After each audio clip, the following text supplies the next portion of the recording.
and welcome to Study English IELTS Preparation. I'm Margot Politis. Intonation is a feature of pronunciation, one of the assessment criteria in the IELTS speaking test. You need to use appropriate intonation in the test and understand the intonation used by the interviewer. Intonation is important in spoken English because it conveys meaning in many ways.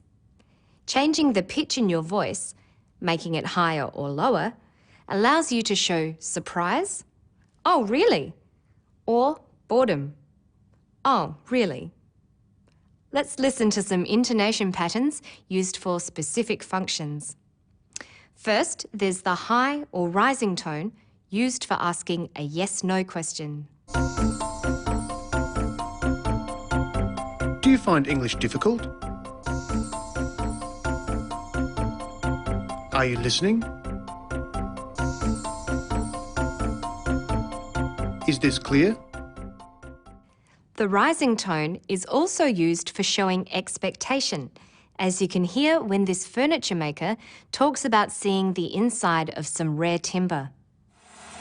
And I go down and it is a really fascinating day when I actually see a log being put on the head rig and that first cut. And I can't wait to have a look at that grain that's actually opened up after a tree has been growing for 300 or 400 years. And it's used for showing interest and excitement. That's awesome. Absolutely awesome. A low or falling tone is used for making a statement, as does this art gallery director. The Art Gallery of South Australia commenced the joint program in art history with the University of Adelaide in 2001. Questions with who, what, when, why, and how also use this low or falling tone. Who are you looking for? What is that you're reading?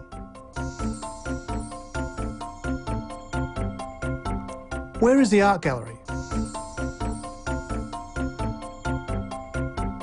Why are you learning English?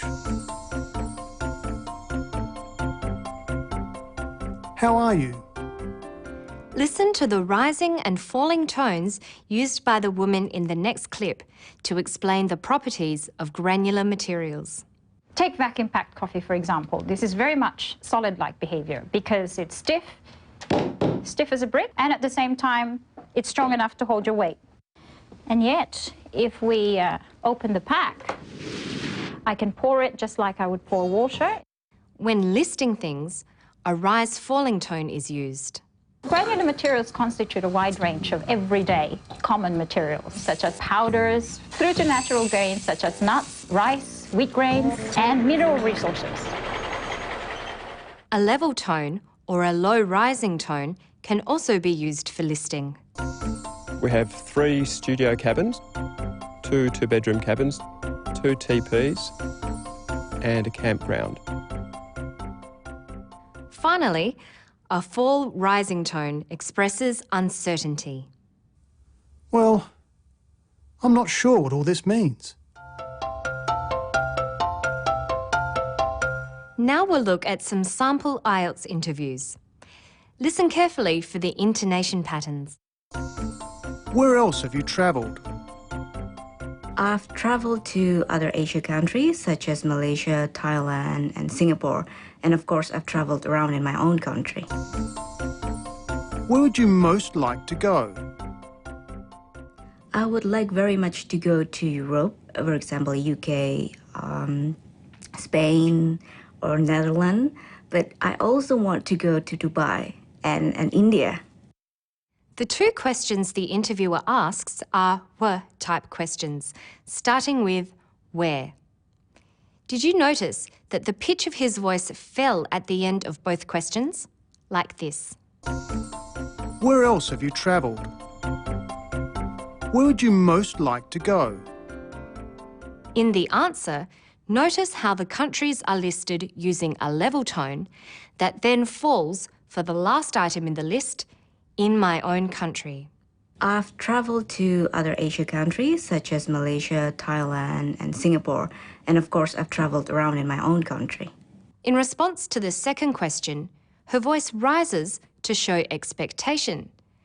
She then lists the countries with her voice pitch rising until she ends with a level voice for Dubai. She uses a rising intonation to express the afterthought, India. Listen.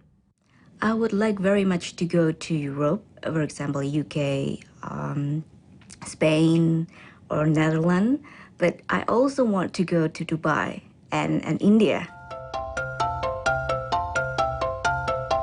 Now listen for whether the voices rise and fall in this part of the test. Could you live without your favourite thing? No, I cannot live without my mobile phone. I have to bring it everywhere because I will feel lost if I don't have it near me. Do people have too many possessions? Yes, I think they do. They tend to buy a lot of things that they don't really need at that time. The two questions the interviewer asks are yes-no type questions. Rising intonation patterns are used for these questions. Did you notice the pitch of his voice rise at the end of the questions? Like this. Could you live without your favourite thing? Do people have too many possessions? In response to the first question, the answer is definite, and this certainty is expressed with a flat or level tone. No, I cannot live without my mobile phone. But in response to the second question about whether people have too many possessions, she isn't quite sure and responds with, Yes, I think they do. She uses a fall rising tone appropriately to indicate that she doesn't really know or is unsure. Yes, I think they do. You are allowed to ask the interviewer what something means in the discussion part or part 3 of the speaking test. It's called asking for clarification. Let's say you didn't know what was meant by valued possessions. You could say, What do you mean by valued possessions? This is a "w" question, so it needs a falling tone. Listen again. What do you mean by valued possessions? A different intonation is required for the next way of asking for clarification. Do you mean important things that I own? It's a yes-no question with a rising tone. Listen. Do you mean important things that I own? The final example is a statement, so a falling tone is used.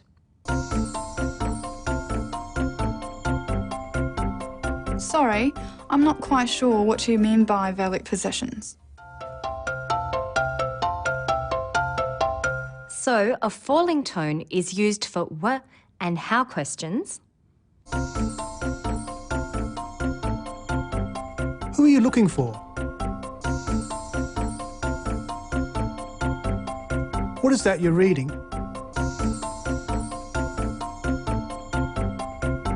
Where is the art gallery? Why are you learning English? How are you? But a rising tone is used for yes-no questions. Do you find English difficult? Are you listening? Is this clear?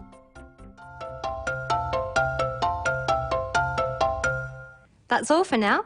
To find more information about the intonation patterns in English, visit our Study English website. Good luck with your studies. Bye for now.